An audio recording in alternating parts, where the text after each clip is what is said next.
Welcome everyone to the April 20th COVID-19 clinical care rounds focused on emergency medical services, patient care, and operations. My name is Richard Hunt. I'm an emergency physician who serves as Senior Medical Advisor at the National Healthcare Preparedness Programs in the Office of the Assistant Secretary for Preparedness and Response at the United States Department of Health and Human Services. The purpose of these rounds are peer-to-peer real-time sharing of COVID-19 EMS challenges and successes in patient care and operations. If I'm an EMS clinician preparing to care for many COVID-19 patients, the clinicians I want to learn from are those who have the most experience. This is a voluntary public-private collaboration, and thanks to the multiple professional organizations who have collaborated. This is not intended to be redundant or replace any organization's initiatives. It is intended to be a sharing of clinical experience, not recommendations or guidance. These ECHO clinical rounds you are now participating in are focused on clinicians sharing their successes and challenges in patient care and operations with other clinicians. My appreciation is extended to NETEC, the National Emerging Special Pathogen Training and Education Center, for their support with these rounds. And thanks to Project ECHO, Dr. Bruce Struminger and his team for the peer-to-peer learning platform that we're using for these rounds. Upcoming ECHO COVID-19 clinical rounds currently are all noon Eastern time in the United States. Tuesday, tomorrow, April 21st, noon Eastern time, COVID-19 clinical rounds will be held on critical care, life-saving treatment, and clinical operations with speakers from Detroit and Morristown, New Jersey, areas that have been hit hard by COVID-19. On Thursday, April 23rd, noon Eastern time, we will have clinical rounds on emergency department patient care and clinical operations. So Monday's EMS, Tuesday's critical care, Thursday's emergency department. When we send out announcements for clinical rounds, sometimes you won't see speakers because they'll be determined, since we work hard to identify speakers just in time, given the rapid changes in experience with the pandemic. For the ECHO clinical rounds we've had to date, we've had participants from all states and many countries, predominantly physicians, nurses, and EMS clinicians. We've noted an increase in participation by clinicians from other countries. We've had speakers who have generously shared their experiences from Singapore and Germany, and for our recent rounds on critical care, had participants from approximately 30 countries. Diseases ignore boundaries, and it's gratifying to see clinicians from across the globe learn from each other, always focused on the patient. It's our interest in making this as interactive as possible by engaging expert discussants and crowdsourcing with polling. We received many pages of questions, and we apologize in advance that we're not able to answer all of them. We pick out major themes from those questions received and hope to cover some of those during this session. This peer-to-peer learning platform allows for us to have speakers and panelists who are leaders in their field to join us by video. At this juncture, I'd like to turn this over to Dr. Bruce Struminger for some housekeeping. Great. Thank you, Rick, and thanks to all the panelists who have joined us today and to all the participants who have joined. There are about 822 people joining today, and really appreciate you taking your time to be with us. So a few housekeeping notes. There's a Q&A section you'll note at the bottom of the Zoom screen. Please put your questions and comments regarding the presentations there. There's also a chat function, and if you can, put questions about technical or logistic issues there. We're also going to give you a few crowdsourcing questions we'd love you to respond to, and please put your responses in the chat to those crowdsourcing questions that Rick will go over in just a moment. The slides and a link to the video recording will be shared after the session via email with everyone who registered. The presentations link to the most recent reminder as well.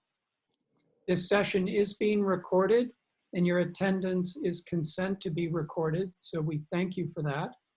CME and continuing professional development credits will be available through the University of New Mexico. We'll be putting a link in the chat about 15 minutes just before the end of the session. And please cut and paste that link into your browser and then follow the link to an anonymous survey. That's how we get feedback, which allows us to improve these clinical rounds. Rick, do you want to make a comment about the AAMC clinical guidance repository?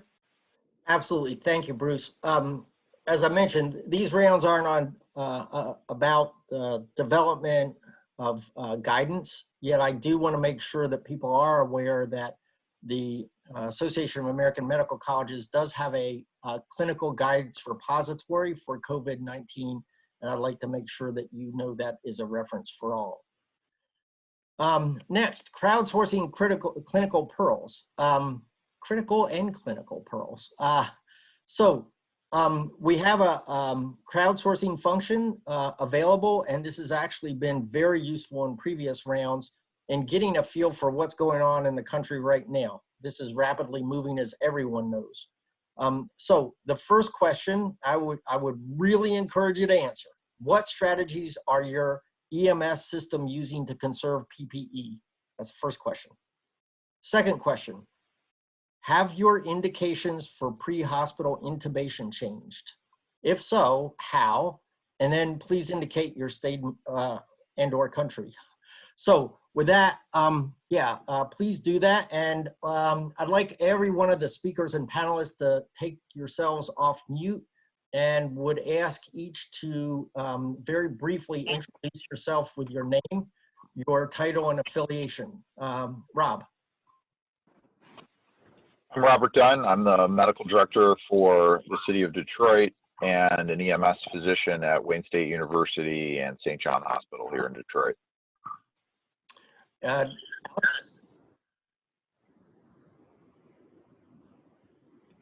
Rick, did you call me? Yeah, Alex. Yeah. Thanks, Rick. I'm Alex Isakov. I'm an emergency medicine and EMS physician at Emory University and our director for our section of pre-hospital disaster medicine. David. Hello, Rick. Thanks for the invitation. I'm Dr. David Tan, Chief of EMS at Washington University in St. Louis and President of the National Association of EMS Physicians. Julio. I am an emergency medicine physician and faculty at Emory University, and I'm the chair of the EMS committee for the American College of Emergency Physicians. Sharon. Hi, good afternoon. My name is Sharon Van Aersdale. I'm the program director for Emory Serious Communicable Diseases Unit and the director of education for NETEC. Rick. Yes, good afternoon. My name is Rick Murray. I'm the EMS director at ACEP. Paul. I am Paul Bittinger. I'm the director of the Center for Disaster Medicine at Mass General Hospital. I'm an emergency physician and formerly our hospital's director of pre-hospital care. Robert. Hi, I'm Robert McClintock. I'm the deputy director of fire and EMS operations with the International Association of Firefighters. Thank you. And I see somebody that's got an iPad identification. So if that person would go off mute, introduce yourself, that'd be great. Oh no, I think I lost him. If he comes back, when he comes back. Dr. Kupas, you want to introduce yourself?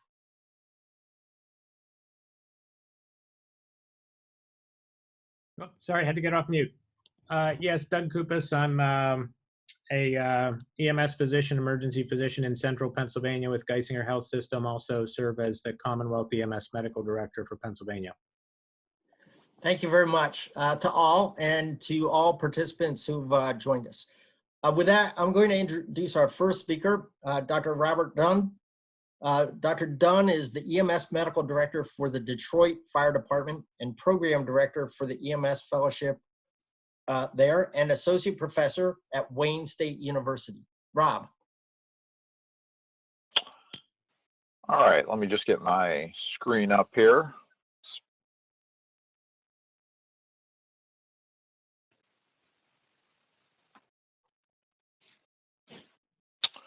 All right, hopefully everyone can see the screen now. I'd like to just cover a little bit about what's been going on in Detroit. Obviously, people have heard about us. In Michigan, we're up to about 32,000 cases with about 2,500 deaths as of today. And most of the illness and mortality has been focused in the eastern half of Wayne County, where Detroit is. All right, now my slides don't want to go forward. Let's try that. So just a little bit about Detroit. It's a good-sized city with not a lot of people left in it. Again, we went through the largest municipal bankruptcy in history and have really been in recovery from that for a long time. We run about 400 EMS calls a day, of which on an average day, about 300 of those result in transport. We had a pre-existing health and safety program. Some of you have seen me talk about it at various conferences, but it meant that we were already participating in a lot of public health activities. This is a good thing and a bad thing. It's a good thing because our folks had a lot of experience with this. It's a bad thing because it really shows how weak our health department was in clinicians as they were recovering from the bankruptcy. Most of our paramedics have worked in various health department settings giving vaccinations. We had a big response to the hepatitis A outbreak. We were the second largest city in the country for Hep A a couple of years ago. We had a very large measles outbreak, and we do a lot of outreach and monitoring. In addition, we have a fairly comprehensive safety program for our providers that we had to kind of build from scratch. So not just our SCBA, but multiple N95 fit testing and a program to make sure that's always kept up to date.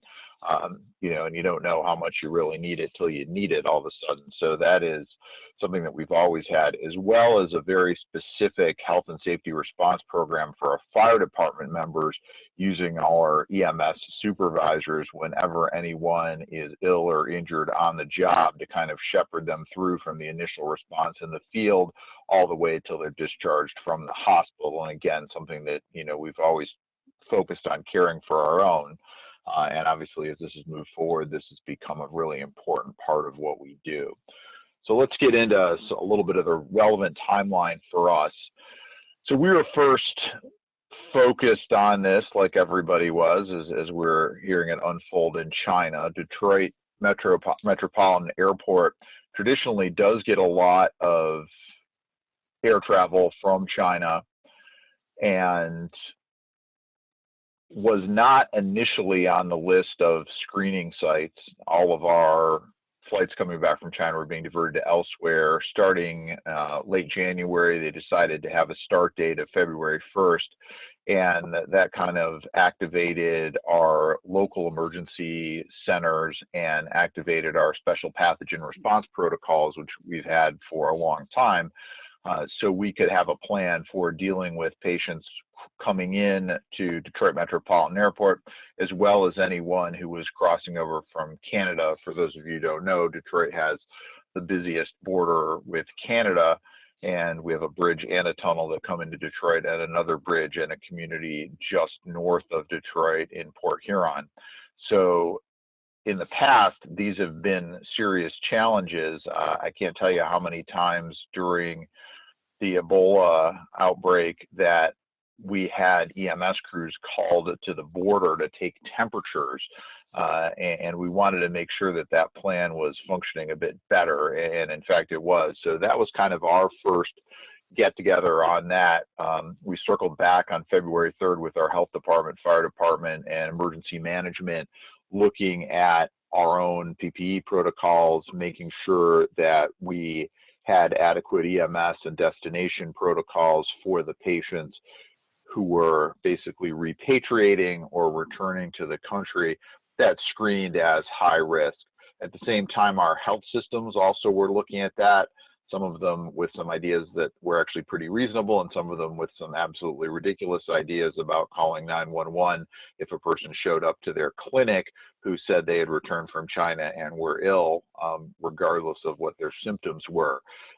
So we had to do a bunch of outreach on that. Jumping ahead, the state activated their EOC on the 28th of February We had our first positive case identified on the 10th of March, and then a number of different orders leading to very significant stay-at-home and shelter-in-place orders starting at the end of, kind of mid-March there. When we look at what was actually happening in our system, our EMS system, we had our existing special pathogens protocols in place, which defined things like PPE, cleaning ambulances, and specific destinations for a relatively small scale outbreak of serious disease. In addition, we had some pandemic protocols pre-existing from prior flu pandemic 29 to 2010 that had been updated a few times through a number of state processes, although a lot of those hadn't really been looked at since 2013 or 2014. We added some 911 changes pretty early on. I know there's been some controversy around the country about location monitoring. That was left up to our local health departments, whether you would have locations where people are being monitored, actually recorded in our CAD system. The state left that to each local health department, which is a fairly typical Michigan thing to do.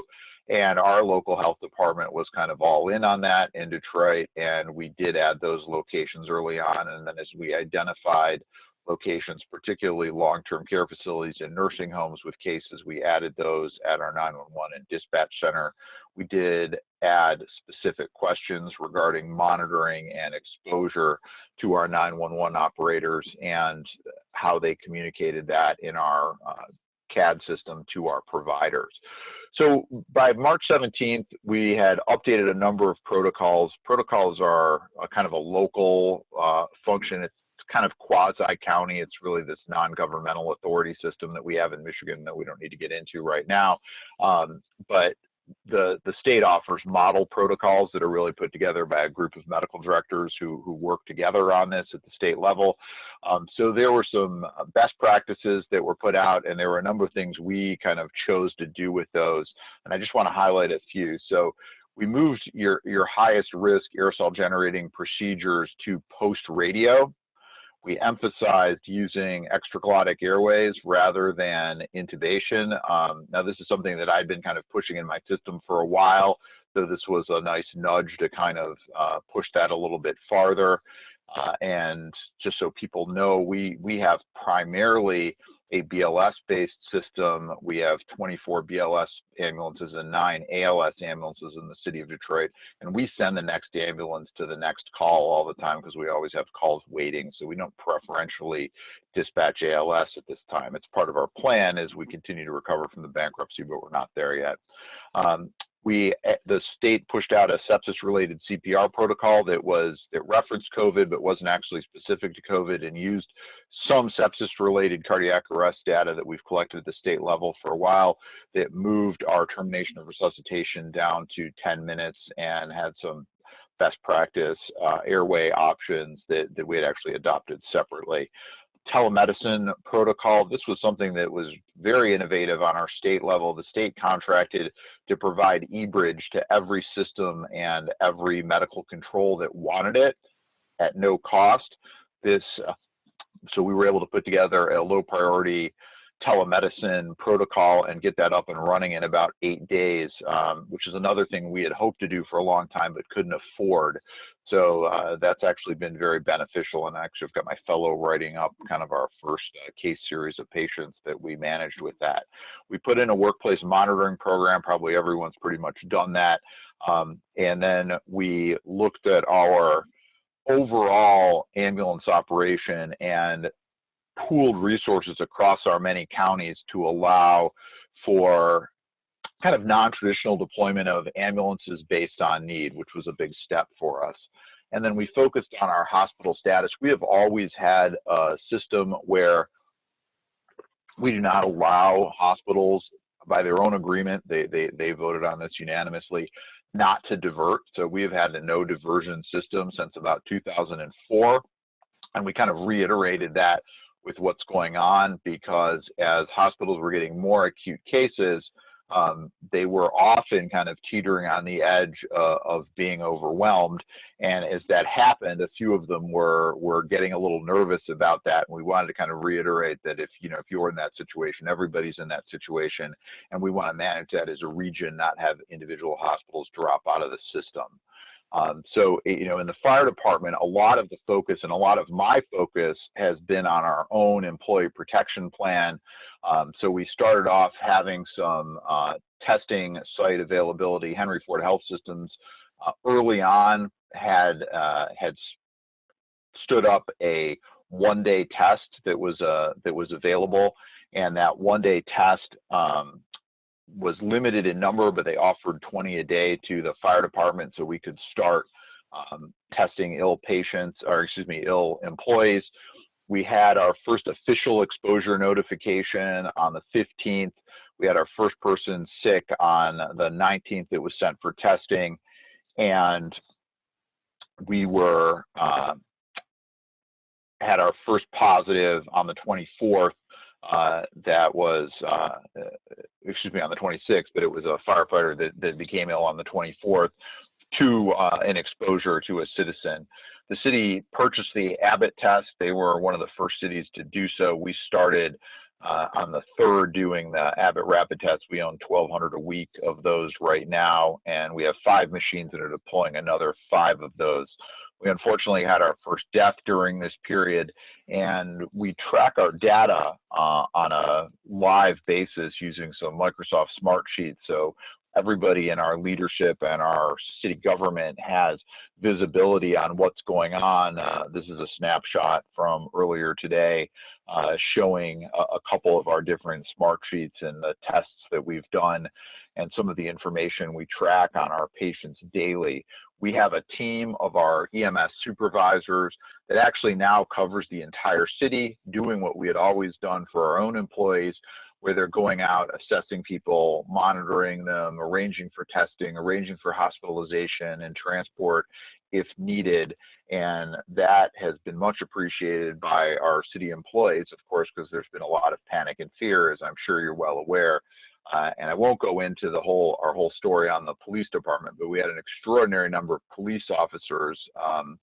And during the initial 3 weeks of a very high positive rate in the police department, not a single one of those was actually attributed to exposure to a member of the public. It was all exposure to each other and a couple prominent speakers that were at a breakfast meeting that they had who ended up turning positive, exposing almost our entire leadership of the police department. We did have 4 deaths within the police department. We basically have kind of everybody out of monitoring and most of our sick people out of the hospital now. But that was kind of a big mess.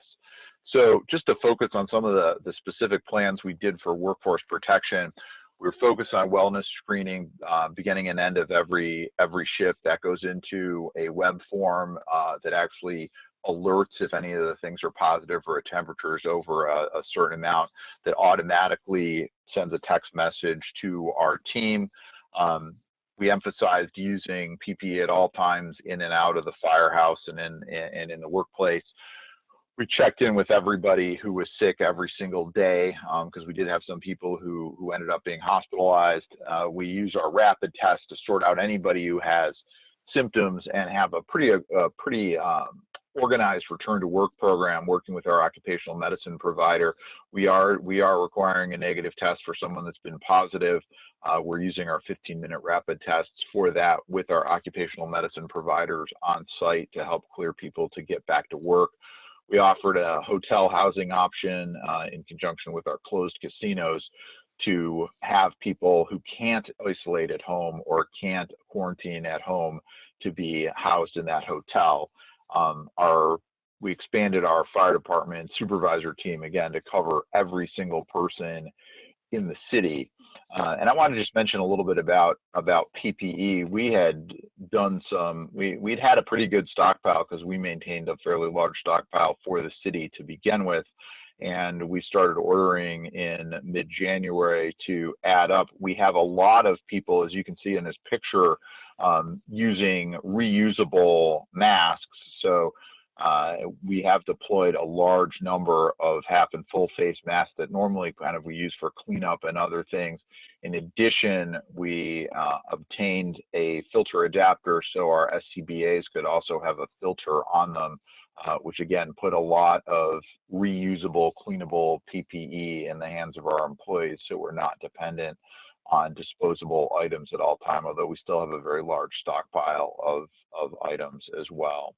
And then just moving forward, and the kind of last thing I wanted to talk about, because there's so many different things going on, is this picture is some of our EMS supervisors being trained in testing. We have a protocol that allows this that we set up fairly early on, but it's only in the last 10 days that we've been going out. There's 26 large long-term care facilities, very well known, of course, to all of our EMS providers. And we've been out testing every day. We've been doing 180 tests in the community in conjunction with our health department and our EMS supervisors. It's a very interesting experience that some of these nursing homes initially didn't want to let us in, but a knock on the door from the fire marshal kind of fixed that. And then we were also screening at homeless, quarantine, and other isolation facilities in the community for people that did not have adequate home situations. Again, trying to anticipate that second wave and trying to focus on what next are we going to be experiencing as our emergency department and EMS cases have somewhat plateaued over the last 7 days. We are, in addition, with our EMS supervisors and fire marshal, helping city agencies to ramp up essential services by actually looking at what they have in place, what kind of opportunities they have for social distancing and PPE, so that certain city services can start having a plan for how they're going to reopen over the future weeks and months. So we have a number of steps on that. And in addition, we're trying to aggressively look at all of our data so that we have some sense of the impact of the outbreak so far, so we can learn where things are at. We're looking particularly at all of our cardiac and respiratory arrests that are related to, that we feel are related to COVID, whether they had testing or not, so we can be sure that we're really using our best practices. So with that, I'll wrap up. If I didn't go too much longer than I was supposed to. Let me stop sharing here. Rob, first of all, I want to say asking somebody to do a 10-minute presentation on your tragic VAST experience is like not fair in the first place. I really appreciate your sharing the extraordinary experience you've had. I have one question. I want to make sure that the panel has the opportunity to also ask a second question before we turn to Alex. So if the panelists have any specific questions they want to ask after me, my question is, so Rob, as I listen to you, thinking about, okay, you had your first patient March 10th.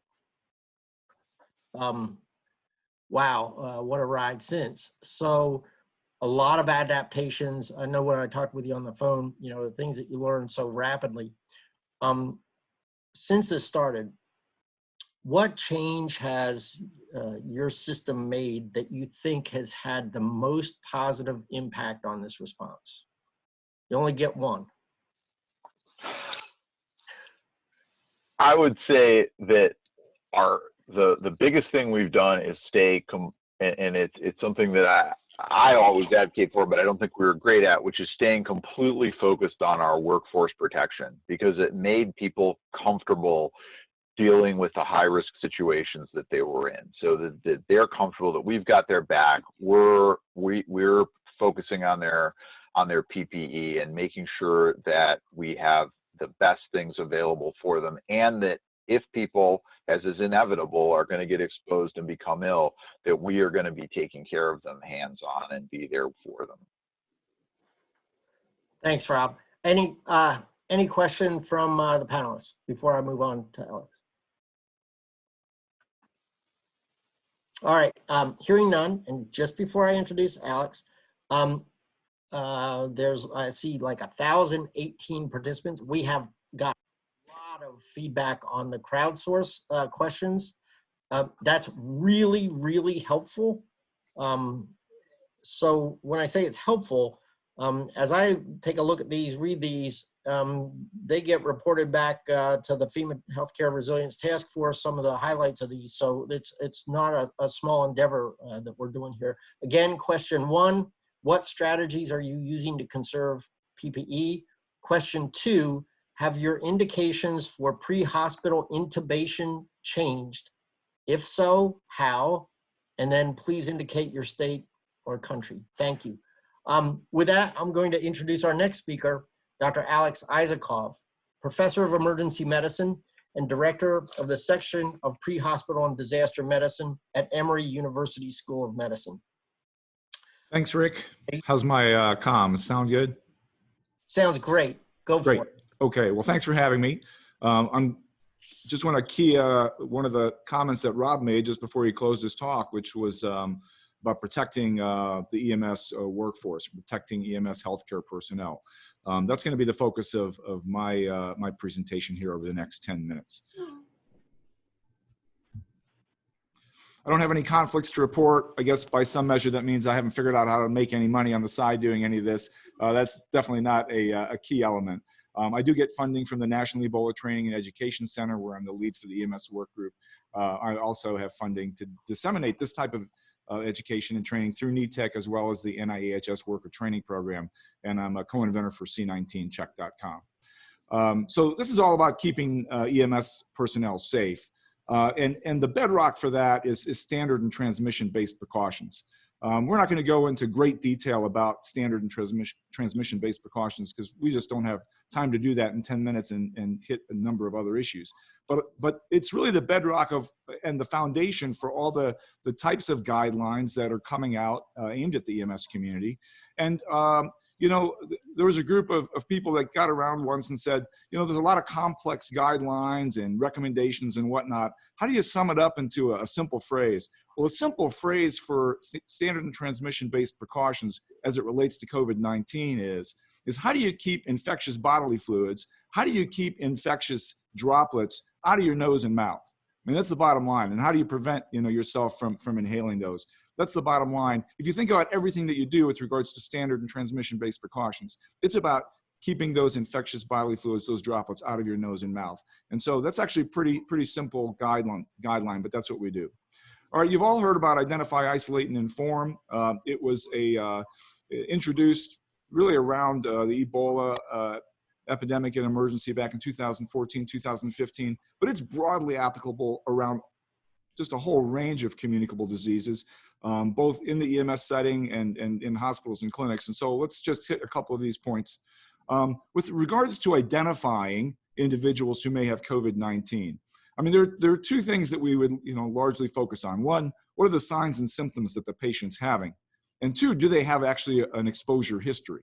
And so it's very useful to, we'll get into the signs and symptoms very quickly here in the next slide, but it's very useful to understand if the person that you're interacting with, you know, has a family member who tested COVID positive and getting that part of the history as part of identifying the risk to the EMS workers that are you know, making patient contact. And screening for patients with the right signs and symptoms can happen at the EMD level, and it can happen in the field. And really, we should be doing it in both places to increase the likelihood of identifying somebody who's a COVID-19 risk, so that the responders, whether they be first responders or the EMS transport agency or whomever, can take the appropriate measures to protect themselves. There's another back-end value too to EMD screening. And that's if you think about EMS's partnership with public health, you know, the EMD components can identify hotspots in the city. And so my colleague, Lakshmi Kumar, for example, at Great EMS, through the 911 call center, has identified hotspots like nursing homes, skilled nursing facilities, places where you have congregate living situations. That could be homeless shelters too. And because you're getting increased calls for patients with fever or respiratory illness in those locations, that kind of information is very useful, because then you can apply some type of a public health intervention there to kind of assess the situation, see what's going on. And if you can get that hotspot cooled off, that's good for everybody. It's good for the people that are there. That's good for responders that might have to go there. So on the issue of identifying signs and symptoms of illness, I mean, this is a bit of a challenge. I mean, we understand fever cough, and shortness of breath. That's pretty straightforward. And there are the numbers or the prevalence of those signs and symptoms among those that, were proven to have COVID. If you look at fever, actually, 88% of people ultimately had fever that were proven to have COVID, but less than half had it on initial presentation. So, that's a consideration. Fever, cough, and shortness of breath are the hard symptoms. But there's a lot of other signs and symptoms of just viremia that people will have. Myalgias, fatigue, headache, some nausea. We got to be on the lookout for these too. Clinical care guidelines and protocols, they are a foundation for how we respond in the community, but they're no substitute for good judgment.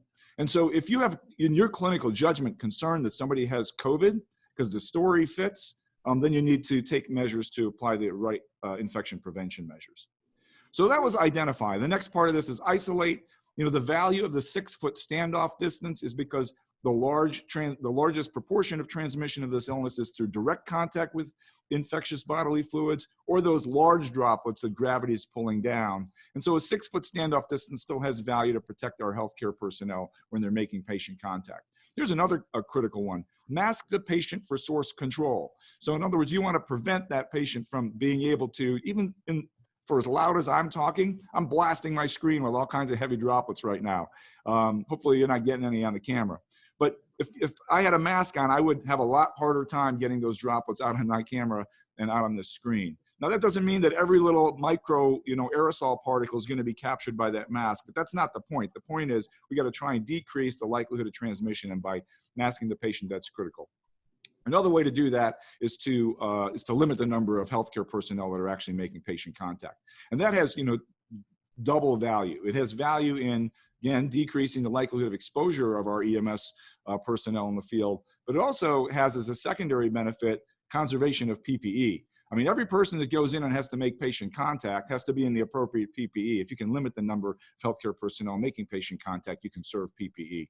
And of course, we want to restrict contact with patients unless you're in the appropriate PPE ensemble, which has to be the application of standard plus contact plus airborne precautions and eye protection. And so how is that done? In the standard precautions, we know it's using gloves, of course, good hand hygiene, good wiping down of all those environmental surfaces, and using the appropriate PPE components to prevent exposure to those infectious droplets, infectious bodily fluids. Contact is going to be a gown or a coverall. Airborne means N95 respirator or better. And eye protection is going to be ideally a face shield, especially if you're having to do an endotracheal intubation, but goggles will do if face shield's not available. So then the last part of identify, isolate, and inform, of course, is inform. And just think about, first responders going to scene or transport providers going to scene, but the EMS community responding in unison. Anybody that's going to make patient contact, they have to be informed of the need for the appropriate PPE ensemble. And of course, we want to also inform our receiving institutions, our emergency departments, or if it's an alternate care site, that we're bringing somebody to them that may have COVID-19. Of course, then we want to let our chain of command know in case there's some need for enhanced monitoring. When we talk about EMS biosafety transport, we always talk about a hierarchy of controls. How can we modify the environment? How can we modify our policies and procedures? And what safety equipment can we use to protect the healthcare worker from exposure to those infectious bodily fluids? And all of these come from the interim guidance for EMS agencies that's published on the CDC website. You'll also see all of these mirrored in the Asper Tracy EMS infectious disease playbook and other guidance that's out there. But for environmental controls, let's keep the driver compartment separate from the patient compartment as much as possible. Seal that off to prevent the likelihood of the driver compartment getting contaminated in any way. And you also want to turn your air handling in the front onto high, not recirculate. And on the back, have that exhaust fan on. If you have an ambulance that's built to triple K standards, you get more than 30 air exchanges per hour in the back of that ambulance if you're using the air handling properly and you have that exhaust fan on.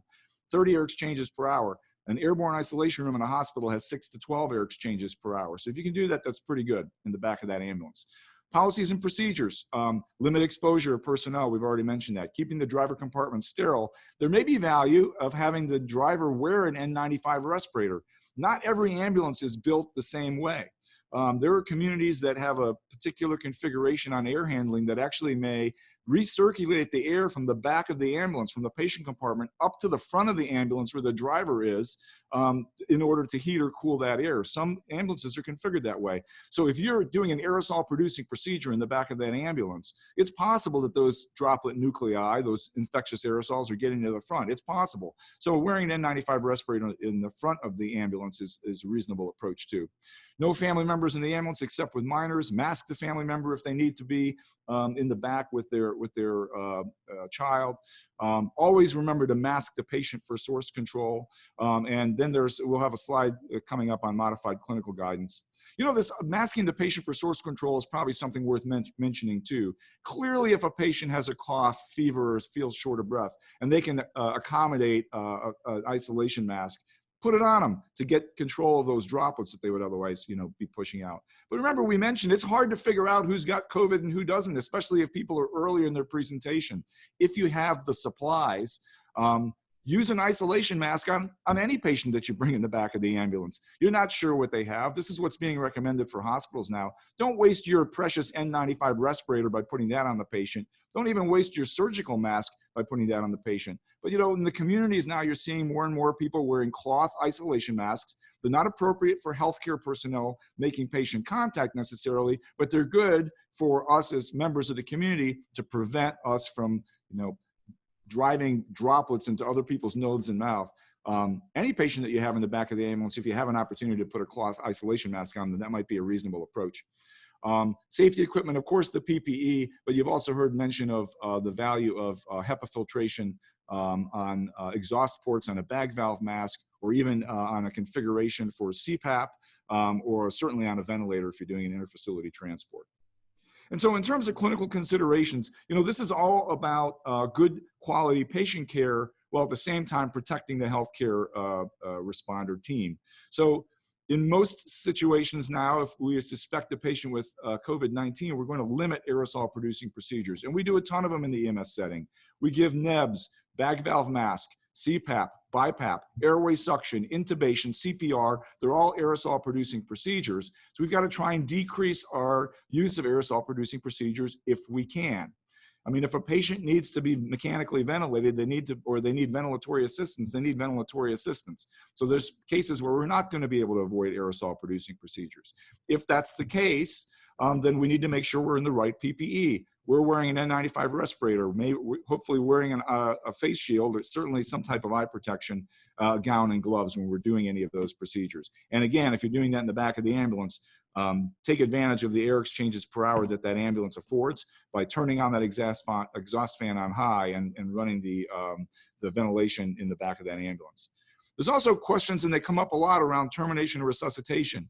You don't even much need to change the guidance that you're using today in the context of COVID. Most EMS agencies recognize that while we're trying to give every patient the best chance for survival, that there are patients for which at some point it becomes clear that resuscitation is either not indicated because they have an advanced directive, some type of DNR order, or they have obvious signs of death, or the evidence that you're recognizing demonstrates that the resuscitation actually doesn't have a great likelihood of success. And so patients with asystole, PEA, who are having their ventilation, or you have access to get IV epinephrine, get some IV fluid, and aren't responding. They started in asystole and they ended in asystole. Most EMS agencies already have procedures for termination and resuscitation. And I would say that these days, in the context of COVID-19, it's probably important to adhere to them even more so, become even more familiar with those procedures, because why, if the resuscitation likelihood of a good outcome is poor, why continue exposure to the EMS healthcare team? Why expose responders in an emergency department if the evidence suggests that the outcome is going to be poor? If you have no ROSC on a patient resuscitation that started in asystole or started in PEA, that may be a good indication for consultation with local medical control. And of course, any of these issues regarding termination or resuscitation are clinical care guideline dependent. They could very well be state dependent, but it's something worth looking at. Mission recovery, just a couple last slides before I'm done. Cleaning and disinfection of the ambulance is obviously critical. This is something that you probably want to wear PPE to do as well, so that you don't contaminate your uniform. And if you think there's a chance of getting splashed in the face, then you'd want to wear some type of face mask and eye protection when you're doing the cleaning and disinfection of the ambulance. You know, the likelihood of suspended droplet nuclei is a possibility. No one's really sure how much it contributes to person-to-person transmission, but this is where keeping the ventilation systems turned on in the back of the ambulance and even the doors open, and I would say even while you're moving the patient into the emergency department, has value, because in addition to those greater than 30 air exchanges per hour that you're going to get with the ventilation systems turned on, if the doors are open, that probably increases to 45, 50 air exchanges per hour. That ventilation will help clear any possibility of suspended droplet nuclei in the back of the ambulance. And when you're cleaning the surfaces, you want to use an EPA registered hospital disinfectant with claims against either coronaviruses, well, certainly claims against coronaviruses, novel pathogens, if you can get that, and then look at the contact time, 1 minute, 3 minutes, until the disinfectant has an ability to work. Post-mission health awareness is also critical. If we're working around patients with COVID-19, even if we don't have a known breach of our PPE, we've got to be conscious about fever, about achiness, signs and symptoms of illness, so that if we develop those, we can quickly flag that issue. Don't go back into your workplace. Don't get around others where you could transmit that illness, and make the phone calls necessary to get a proper health evaluation. Here's the other question about testing. There's two types of tests that you hear talk about. The diagnostic, real-time PCR test that is most typically you hear about it through nasopharyngeal swabbing. If you do a nasopharyngeal swab and you do an RT-PCR test on somebody, a patient, and it's positive, it's very useful information. And actually, if a patient that you bring in to a hospital proves positive, you should have communication back from that hospital's infection prevention team that you transported a COVID positive patient. A lot of EMS agencies have historically had trouble getting that information. I would recommend contacting the infection preventionist for the hospitals that you transport patients to if there's not a more community-wide solution for that issue. But in terms of testing us as healthcare workers, if we have signs and symptoms, we need to get tested, because if we have a positive test, that's very useful. It informs our return to work strategy. If you're asymptomatic, there may be value in testing, but you're only negative on the day that you get tested, and it's hard to know what that negative test means for the following days. And so as we're starting to develop our testing strategy, in the community and in the EMS community in particular, we just need to, have good cogent policies around how we're using those real-time diagnostic tests.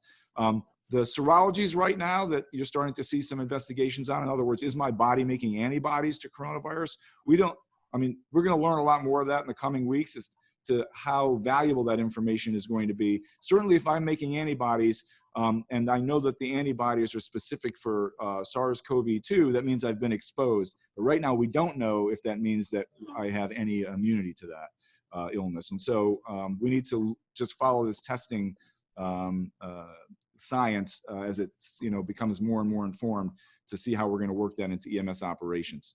Optimizing the PPE supply is really my last content slide. There are ways to do this. Obviously, if we have a PPE in high supply, if the supply chain is intact, then gown, gloves, eye protection, N95 respirator for every patient that we suspect to have COVID is key.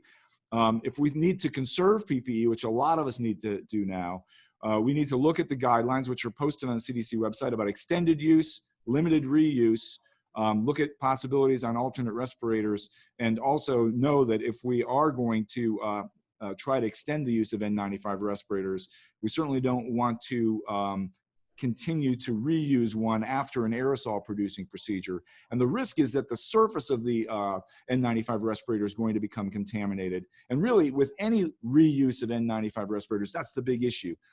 Trying to not contaminate your fingers when you take this thing off. Hopefully you're using gloves, hopefully you're using good hand hygiene procedures. But if if the surface of the N95 respirator is contaminated, and then you get that on your fingers and touch your nose and mouth, you've just put yourself at risk for getting the illness. Same with any of the reuse issues for eye protection, like wiping down goggles and face shields. The issue, of course, is doing that in a way that allows you to have a disinfected piece of equipment without getting contaminated. And the same is true for gown conservation. I'm going to end here. There's a lot of resources out there. The CDC interim guidance for EMS and 911 PSAPs is very valuable. Last updated, I think, on March 10th. I know they're working on another update. The Asper Tracy EMS infectious disease playbook is valuable.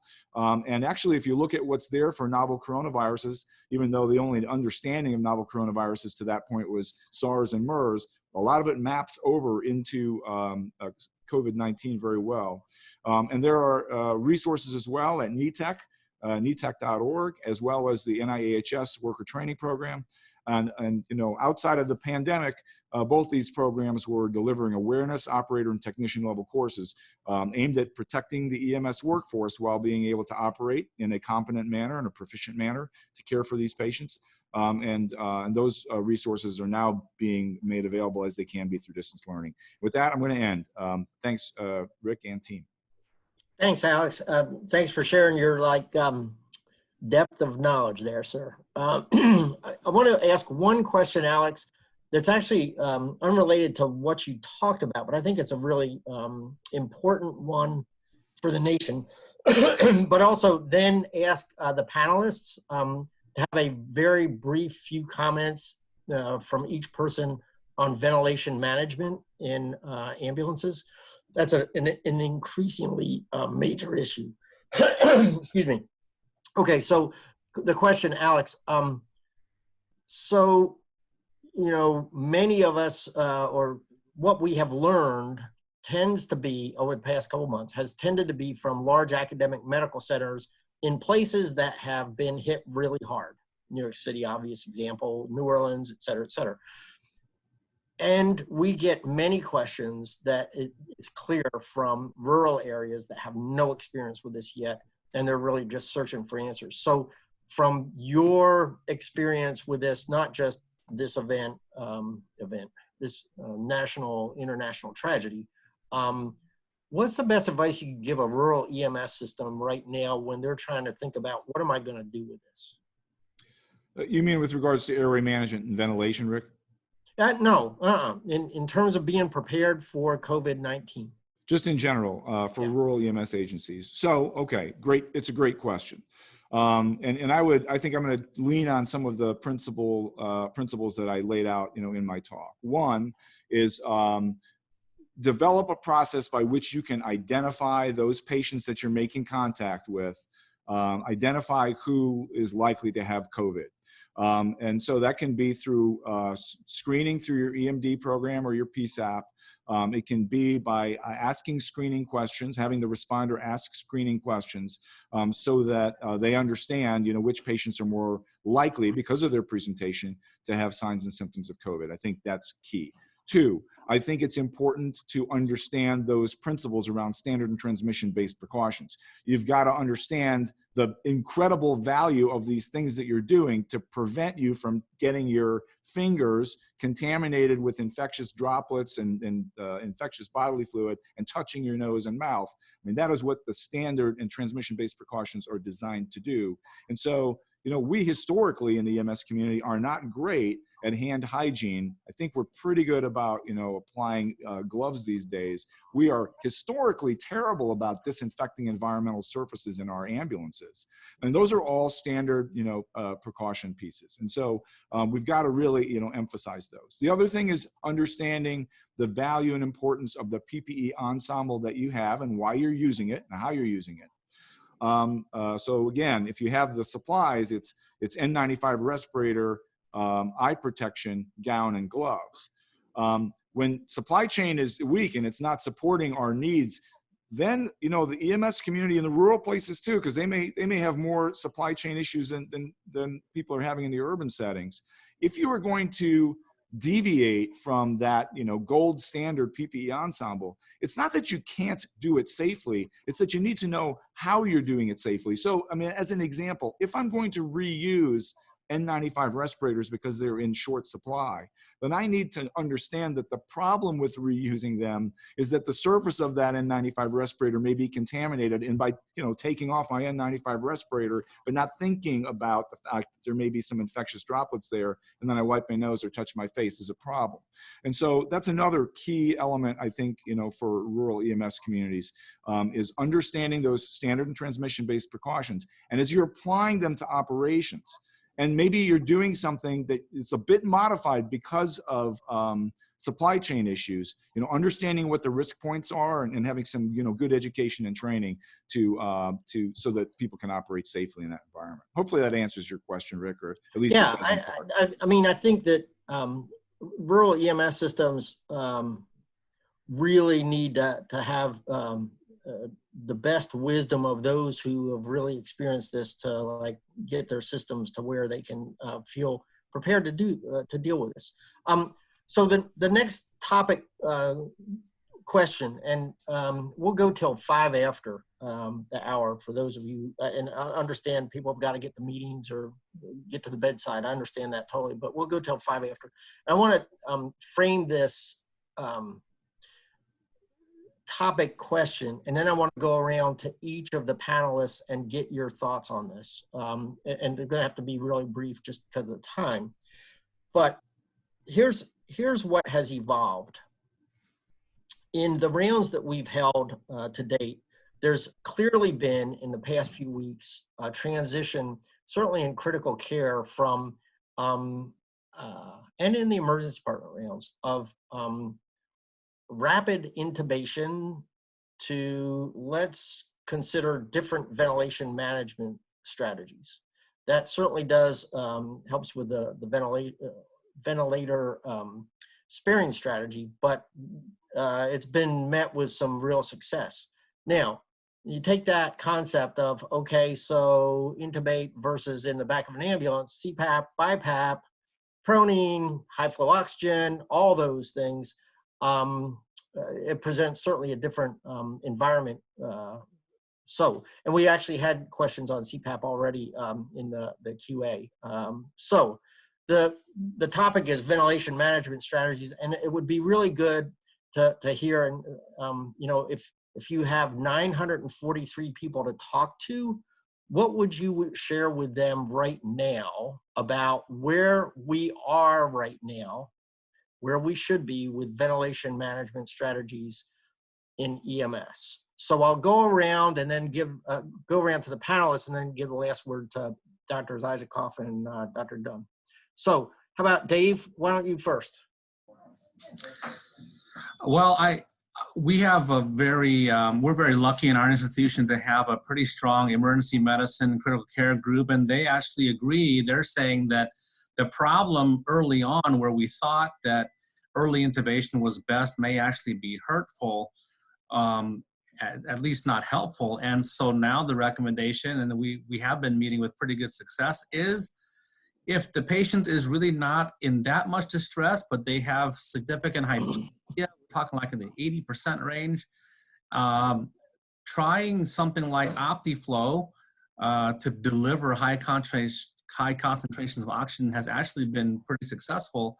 And even before they get up to the ICU, they've been able to be up mid 90% range for oxygen saturation. So that is something that we don't quite fully understand yet, but we do know that having not pulling the trigger so fast on invasive ventilator strategies and intubating them early like we once thought 5 weeks ago even, probably it's okay to try something like OptiFlow instead if they don't need active airway management right away. Great, thanks. Julio?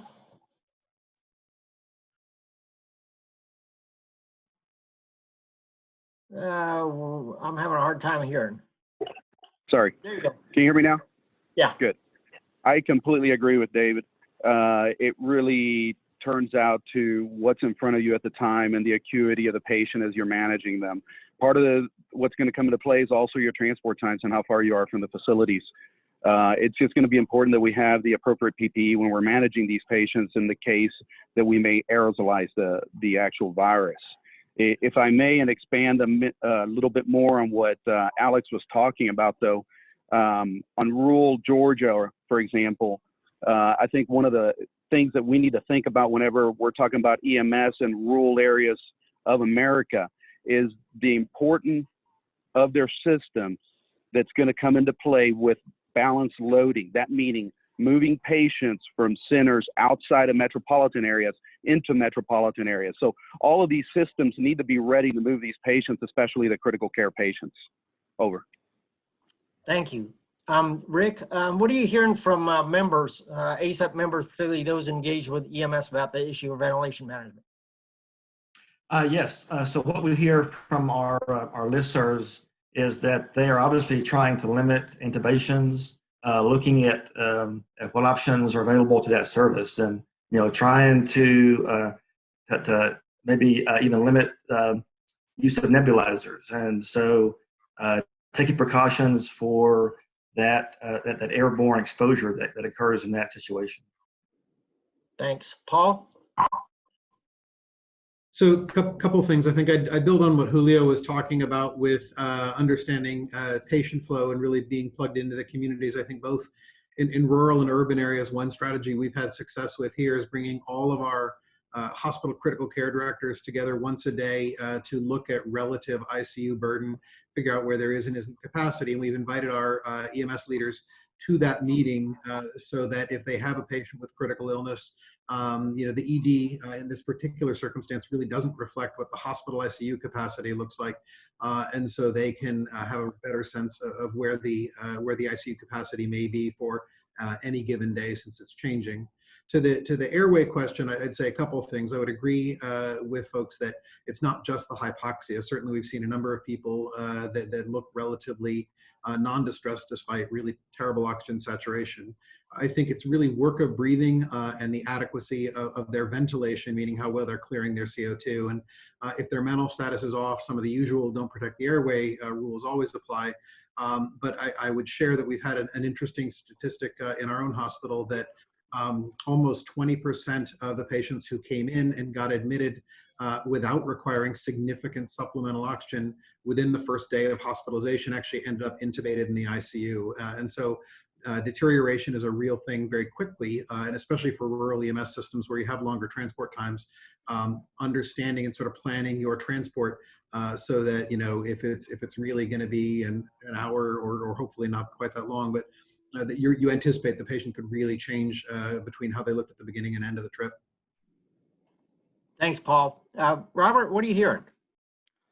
Very similar things here. I guess most of our agencies, I'll keep this real brief, but most of our agencies are trying to omit the high-risk procedures as best they can. Now, of course, not withholding if they need something, but keep it short and simple. You need to have the proper PPE, and like the good doctor said over there, that you need to have that ventilation fan on high in the back of that ambulance. Thank you. Dr. Kupas.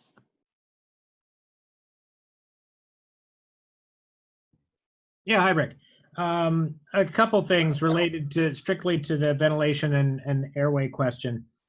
First of all, the people do need to understand, and everybody said it, but PPE properly done is protective, and it's important for providers to realize that, because one of my concerns is collateral damage. You referred to rural areas that haven't seen any of this yet and that sort of thing. I think that there is potential for a lot of collateral damage in our regular cardiac arrest management, that sort of thing. The 50-year-old that's isolated at home, but on a treadmill in his home gym, and he collapses with a VFib arrest, that EMS shows up, and it becomes 5 minutes to get into PPE, and then we're intubating instead of putting in a supraglottic because of the AHA recommendations, and we're doing this and we're doing that, and suddenly we've forgotten to treat people with what they need, in that case the early defibrillation or all the rest of things that come with good cardiac arrest care or airway care. It could be applied also to the 16-year-old asthmatic who were afraid to give a nebulizer to because of the aerosol generating. So I'm afraid of collateral damage. I think we should do the right things that we're always used to doing. We should protect ourselves while we're doing it. Specifically to the intubation, that has intrigued me because, there are places who have switched to absolutely no endotracheal intubation. There are other places that have switched to absolutely endotracheal intubation. We're not going to do supraglottics. And there's theoretical risk on both sides. It's controversial. The AHA paper recently references or recommends endotracheal intubation. I think wrongly so. I think that there's controversy over both of those as causing some aerosol generating. There's a third option that we have been doing a lot in central Pennsylvania, which is a drape or shielding to prevent the aerosolization, going up into the face and head of the provider. Keeps it contained, but you can still insert your supraglottic, you can still ventilate under it, you can use your HEPA filters, etc. I think systems just need to determine what's best for them, and be careful that we're not withholding CPAP from the pulmonary edema patient that needs it, or withholding NEBs or other alternatives from people that need them because we're afraid. Thanks. Thank you, Doug. Rob, I want to give you the last word on the airway, ventilation management strategies for EMS and where you are today, because it's really, you've been hit really hard. And so where you are today with that would be really helpful. And then after Rob has his brief comments, what I'd like to do is a show of hands among the panel of how many either have heard of EMS systems, agencies, or your system or agency is actually doing proning of patients in the back of an ambulance, okay? So that's how I've teed this up. Rob, how about ventilation management strategies? Okay, so number one, I very much agree with Doug about the AHA recommendations. Now, to step back though, we had been moving towards focusing on supraglottic, extraglottic airways for all of our cardiac arrests anyway, and this kind of pushed that forward. But one of the reasons that we specifically put a focus in on radio medical control and a quick education to our providers about something that we normally would have protocolized is exactly to address that we need to take care of each patient as an individual and not be scared to do the things like giving a nebulizer. And our medics have been very good about this. They've been calling for medical control to say, hey, I think this is a guy that just is having an asthma attack, and give that chance to have a little discussion. And I know it's like stepping back to the 70s in some ways, but it's for us, that's proved to be a good way to kind of prevent having a one-size-fits-all and to continue to emphasize that. Thanks, Rob. Okay, so show of hands. Doug, you can get off mute and say yes or no. Have you heard of, or is your system actually proning patients in the ambulance? Raise your hands, and Doug, you just take yourself off mute and let us know. I have not heard of it. Wait. Keep your hands up. Keep your hands up. 1, 2, 3. Okay. At least half. Okay. Fascinating. And, the comment about the guidelines and so forth, the challenge is this is moving so fast. Guidelines, recommendations, it's really hard for them to keep up with what's happening in the moment when, we went from 0 to like 40,000 deaths in a couple months' time or less. So this, to me, the value of the peer-to-peer learning sessions that we're doing.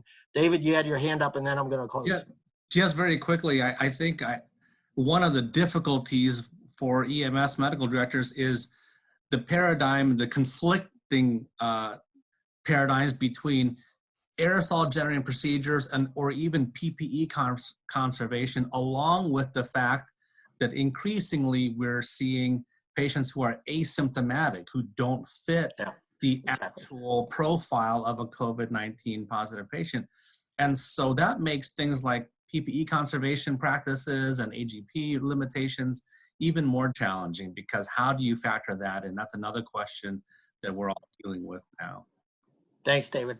Bruce, I'm going to turn it over to you for any last minute housekeeping, then I'm going to close. Super quick announcement just about the CME. Looks like lots of people are finding that link in the chat. So it's also in the announcements that went out to everyone. So you can either find the link to the CME there or copy and paste it into your browser from the chat. We really appreciate the feedback we're getting from you to help improve these rounds. Thank you. Thanks, Bruce. And thanks to our speakers, our panelists, ECHO, NETEC, especially our audience for participating. We're all learning together. And I would say that we just did like a 3-day expert panel meeting. Thanks so much for your kind attention, and we'll see you on the next one. Bye.